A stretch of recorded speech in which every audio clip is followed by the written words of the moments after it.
بنی اسرائیل میں ایک نوجوان تھا کفل، روزانہ نئی لڑکی اپنے کمرے میں لاتا تھا۔ شراب اور لڑکی اس کی زندگی تھی۔ ایک رات ایک لڑکی کو لے کر آیا، 60 دینار 60 دینار پاکستان کا 12 لاکھ روپیہ بنتا ہے، اور آپ کا 1 لاکھ بنتا ہے۔ 1 لاکھ رینڈ دے کر وہ ایک لڑکی کو لے کر آتا ہے۔ جب کمرہ بند کیا تو دیکھا وہ لڑکی رو رہی تھی۔ تو کفل کہتا ہے میں زبردستی تو نہیں لے کر آیا، ڈیل کر کے لایا ہوں۔ تو وہ روتے بولی کفل طوائف نہیں ہوں، غریب، مجھے غربت نے عزت بیچنے تک پہنچا دیا ہے۔ میں کہا کرتا ہوں جب مالدار لوگ زکوٰۃ نہیں دیتے تو غریبوں کی بیٹیاں طوائف بن جاتی۔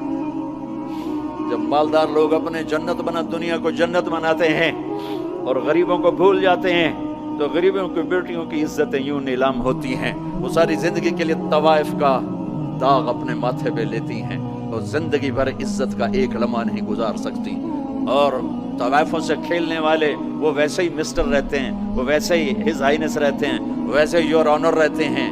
ایک بچی کی عزت برباد ہو گئی اور اس خبیث کی عزت ویسے کے ویسے ہے۔ اس لیے تو میرے اللہ نے قیامت کا دن رکھا ہے، اس لیے تو میرے اللہ نے قیامت کا دن رکھا ہے۔ ہائے ہائے ہائے ہائے، ایسے تو نہیں حسین سر کٹوا کے نیزوں پہ چڑھ گئے اور آل رسول گھسیٹے گئے اور بوٹی بوٹی ان کے ہو گئی کہ اللہ کو نہیں چھوڑنا باقی سب چھوڑ دیں گے۔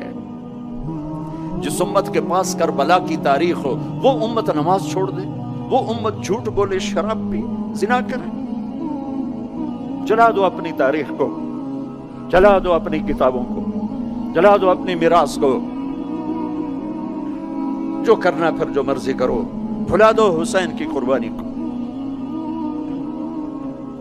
یہ کوئی زندگی ہے جو ہم گزار رہے ہیں؟ وہ عورت رونے لگی، وہ لڑکی رونے لگی، کفل عزت دار ہو، مجھے غربت نے طوائف بنا دیا ہے۔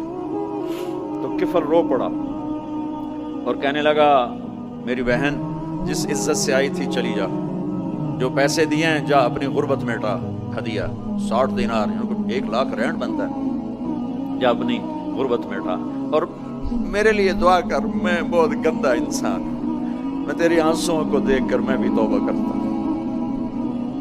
وہ لڑکی گھر پہنچی، پیچھے کفل مر گیا، اس کو نہیں پتا موت آئی کھڑی ہے سر پہ، وہ مر گیا۔ اللہ آخرت سے پردہ نہیں اٹھایا اللہ نے۔ وَمِن وَرَائِهِمْ بَرْزَخٌ إِلَى يَوْمِ يُبْعَثُونَ، پردہ ہے، مر گیا، کیسے مرا، کس حال میں مرا، کچھ پتہ نہیں ہے۔ اس کی قدردانی پہ قربان جاؤ۔ کل اگر یہ مردہ ملتا نا اپنے گھر میں، اس کو کسی نے اٹھانا نہیں تھا، کمرے میں ہی دبا دینا تھا، وہیں پتھروں میں اس کو دبا دینا تھا، یہ ایسا انسان تھا۔ لیکن وہ تو توبہ کر چکا تھا، اور توبہ کے بعد کی زندگی 15 منٹ، آدھا گھنٹہ، گھنٹہ، سوا گھنٹہ، 2 گھنٹے ہے، اور 30 سال کی زندگی زنا اور شراب میں ہے، اور آدھے گھنٹے کی زندگی میں صرف نیت کی ہے۔ کل تک تو بھی سورج بھی نہیں دیکھا اور موت نے آ کے اٹھا لیا۔ صبح جب ہوئی تو لوگوں نے دیکھا کفل کے گیٹ پہ لکھا ہوا تھا ان اللہ قد غفر للکفل، لوگوں اللہ نے کفل کو معاف کر دیا۔